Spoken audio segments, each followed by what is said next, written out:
Fala galera, mais um vídeo aqui pro canal. Falar um pouco dessa vitória entre o jogo entre Vasco e Paysandu. Antes de falar do jogo, cara, eu queria destacar a arbitragem ruim, né? O lance bizarro que ocorreu no final do jogo, no terceiro gol do Vasco. Cara, o VAR bizarro e o juiz mais bizarro ainda, né? A Daiane Muniz estava no VAR e o Ramon Abate-Abel, que estava suspenso em 6 meses e vai para a Copa, né? É só aqui no Brasil que tem isso. Então, assim, se ele quisesse dar uma falta por conta do puxão de camisa, ele ia ter que dar uma falta tão da mão no ombro no Brenner, que impede o Brenner de correr. Mas aí tá liberado. Pra mim, esporte é um esporte de contato. O futebol é um esporte de contato. Então, assim, bizarríssimo o anulado do Vasco. Bizarríssimo. Cara, em relação ao jogo, eu acho que assim, deu pro gasto mesmo. Acho que a atuação do segundo tempo foi ok, mas mais um primeiro tempo ruim do Vasco. E pra mim falta padrão de jogo, cara. Eu acho que o Vasco não tem uma estratégia traçada. O que os jogadores têm que fazer? Eu sinto falta de algumas instruções do treinador, porque chama atenção a quantidade de bolas que o Vasco faz ligação direta, é zagueiro fatiado lá na frente, e aí o Spinelli tem que brigar com os dois zagueiros do Paysandu, e mesmo assim para ganhar uma segunda bola que às vezes não ganha. Então chegou o momento da partida que o Vasco não conseguia sair jogando por baixo, nem pelas laterais, nem por dentro. Assim, era a gente tomando pressão, a gente não conseguindo sair jogando contra um time de Série C. Tem noção do que é isso? Uma fora de casa, mas é um time de Série C. Todo respeito ao Paysandu. E o Renato, ele ficou bravo com o Saldivo. O Saldivo tentou sair jogando ali, né, por dentro, tentar sair jogando, né, como um time grande. E o Renato puto porque ele queria bola longa. Aí o cara, não tá certo isso. Não tá certo. Por que ao invés dele reclamar da bola longa, porque ele não tenta fazer o time se aproximar? Porque a impressão que dá é que o time do Vasco ele é mal treinado, pô. É a impressão que passa. Quantas vezes a gente viu o time recuar a bola pro Léo Jardim de novo, não conseguir sair jogando de novo? Repito, a gente tá jogando contra um time de Série C. O Vasco não conseguia sair jogando. O Paysandu conseguia, olha só, o Paysandu conseguia marcar o Vasco na frente, mas o Vasco não conseguia marcar o Paysandu. O Paysandu sempre achava um espaço entre as laterais e o meio campo. As chances mais claras do jogo foi do Paysandu no primeiro tempo. Aí de quem é a culpa? O que se passa, assim? Quais são as instruções que o Renato passa para esse time? Eu sempre falo, cara, o Vasco hoje é refém do Andrés Gomes. Se o Andrés Gomes não joga bem, o time não joga bem. E hoje foi isso, o Andrés Gomes foi mal hoje, não acertou quase nada. E aí eu pergunto, e aí, qual vai ser outra jogada? O Cuiabano também muito mal também. E aí você olha pro lado direito, aí você pensa, o Watson vai entrar hoje. Ele volta com o Tietchan de novo, titular. Por que o Tietchan tá jogando, cara? Você acha que o Tietchan, por ser volante, ele teria uma característica maior de marcação que o Watson? Não vejo. Aí a bola chega no Puma lá, cadê a jogada, né? Com ponta, o meia que tá ali? Não tem. A jogada morre do lado direito. Não acontece absolutamente nada. E ele continua colocando o Tietchan, né? Ninguém entendeu. E faz diferença, pô. O cara pé trocado ali, já falei, é outra característica. É um meia que vai vir por dentro muitas vezes. O Alisson sair às vezes da ponta direita para vir para a esquerda, para construir umas jogadas. O Tietchan não faz isso. Então, eu não entendo porque o Renato não bota o Watson lá titular. E pelo que eu tô vendo, ele vai continuar com o Tietchan, vai insistir nisso. Pelo menos o Spinelli começou a partida hoje. Mas o time muito mal, assim, perdido.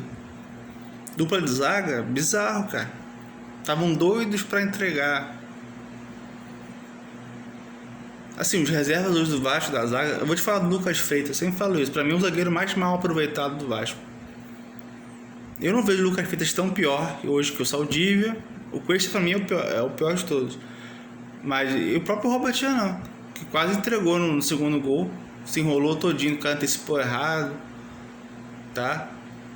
Então assim, não vejo tanta diferença dos zagueiros titulares hoje do Vasco em relação aos reservas.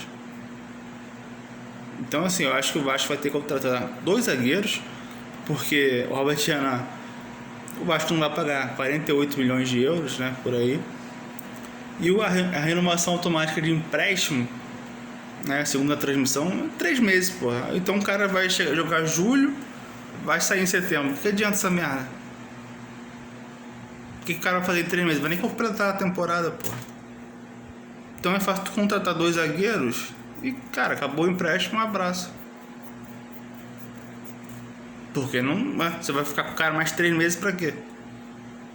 Aí o cara joga e depois a janela fecha, o Vasco não vai ter como trazer outro zagueiro. Então assim, vai perder um titular, né? O Vasco não vai ser maluco de pagar 48 milhões de reais pelo Robert Renan.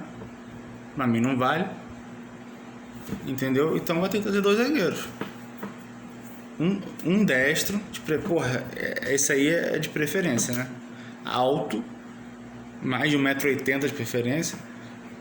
Já tem 2 baixos ali. E provavelmente mais um canhoto. Mas isso estou falando aqui já, né?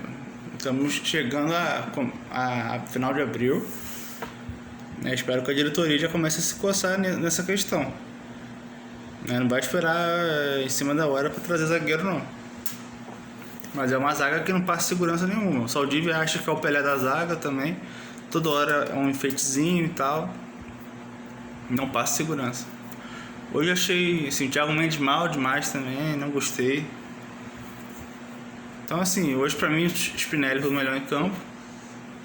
O Puma, ele apoia muito, mas sempre deixa aquelas costas ali. Então já falei que pra mim, numa linha de 4, o Paulo Henrique pra mim tá na frente. Ele podia até testar o Puma mais à frente no lugar do Tietchan, né, como ponta, enfim. Mas aí você perde os 2 laterais, no caso, né, fisicamente, se quiser substituir, você desgasta os 2, né? Então não é aconselhável, mas ele pra mim, ou ele é um ala num esquema de 3 zagueiros, ou ele joga mais à frente ali, uma segunda linha. Não acho ele numa linha de 4 confiável como lateral. É um lateral muito fácil de ser batido.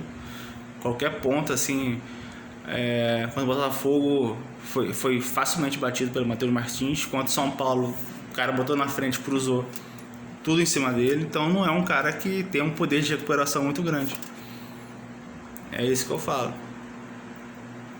Atacando é outra coisa, né? Até pra cruzar, eu acho que ele até cruza melhor que o Paulo Henrique. Mas no geral, no quesito lateral, acho que o PH ainda é melhor. Enfim, o Vasco fez uma partida ruim. É difícil avaliar alguma coisa no jogo de hoje. E os gols que o Vasco fez foram assim, dos jogadores, cara. Mais uma vez, assim, o Vasco pegou um lateral, o cara foi bem, esperto, bateu, cruzou o Spinelli, e o outro foi um cruzamento também, vindo de um escanteio. Então, não foram jogadas tramadas, digamos assim, né? O Vasco foi eficiente, teve 2 chances claras de gol, fez os 2 gols, acabou. Né? Teve o chute do Rojas no primeiro tempo. Até achei que hoje o Rojas firulou menos, fez, né, menos penteado na bola. Até achei que na hora que ele fosse chutar, naquele lance que ele, no primeiro tempo, achei que ele fosse cortar para dentro de novo. Então acho que, não sei se corrigiram ele, chamaram a atenção dele, mas ele soltou mais a bola mais rápido. Mas, cara, é mais uma partida ruim do Vasco contra o time de Série C, né? Por pouco não tomou gol. E o que chama atenção é que assim, é mais um primeiro tempo ruim, né? Isso que é preocupante, porque o Vasco sempre começa mal, assim. Sempre fala assim, o primeiro tempo do Vasco bom, um único, né, com o Renato foi contra o Grêmio. Todos os outros o Vasco fez primeiro tempo ruins, mesmo virando depois da partida. Mas o primeiro tempo do Vasco, de um modo geral, é um primeiro tempo ruim. Agora eu pergunto, por que isso acontece? Qual é a ideia de jogo, você entende? Então assim, contra o Corinthians, embora seja sem torcida e tal, né, Fernando Diniz lá, né, o Corinthians não toma gol há 5 jogos, como é que vai ser assim? É um jogo fora de casa, mesmo sem torcida, não, né? Já perdemos pro Corinthians lá sem torcida em 2023. Claro que era um outro contexto, tem Ramon Dias começando o trabalho, o Vasco ali na zona de rebaixamento, mas é sempre difícil. Eu queria ganhar um jogo sem sofrer gols no Brasileiro. Eu queria poder ganhar 2 partidas seguidas também, de preferência. O Vasco até agora não conseguiu, né, emendar 6 pontos aí. Não, minto, conseguiu contra o Fluminense e Grêmio. Eu queria ganhar sem sofrer gols. Acho que é bem difícil, né? Eu não vou pegar o parâmetro Paysandu, porque também, mesmo assim, difícil. Mas do Vasco é difícil de engrenar, assim, né? O Vasco não pode ficar mais 5 jogos sem vencer. A cada 6 pontos, pelo menos, tem que fazer 3. Pelo menos. Porque eu tô pensando só em pontuar por enquanto. Não vejo, assim, futebol para buscar algo a mais numa vaga na Libertadores, nada disso. Com esse elenco aí, amigo, dificílimo. E fica a expectativa, né? E aí, a SAF vai ser vendida? Como é que vai ser? Vai ter dinheiro para contratar? Porque, repito, temos que trazer um 10. Né? Falando nisso, falar de 10, cara, o que é o Matheus França jogando, cara? Porra, ele não. Cara, ele parece que tá em outra rotação. Sabe quando você fica 2 meses sem jogar um futebol e vai pra pelada, você tá fora da rotação, fora do ritmo? É o Matheus França. Ele furou uma bola dentro da pequena área de esquerda. Falei, porra, ele vai fazer esse gol pelo menos. Ele conseguiu furar. Ele não consegue, cara, ele erra passe 2 metros. Tem necessidade de você estar botando um cara pra jogar? Porque eu acho que ele não vai ficar no Vasco. Tenho quase certeza. Por que tá entrando? Por que não bota alguém da base? Cadê o João Vitor? Não é melhor botar ele? Ainda mais pra ser ponta, jogar aberto ali que ele tava hoje. Marcar lateral. Sabe? Não tem outro lugar pra outra pessoa pra testar.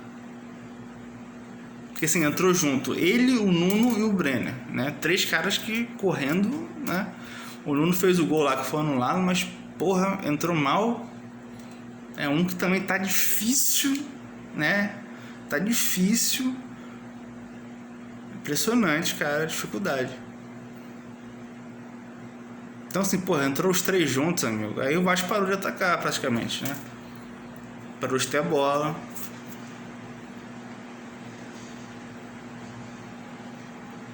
Então é algo que tá me assustando. Porque é um salário alto para ele. Não tá jogando, não rende. Então por que tá ali ainda? Não vale a pena. Enfim, domingo vamos ver se o time começa bem primeiro tempo. Tá? Porque nem sempre vai dar pra virar as partidas, já falei isso. E pra poder subir na tabela. É isso, pessoal, até a próxima aí, até domingo.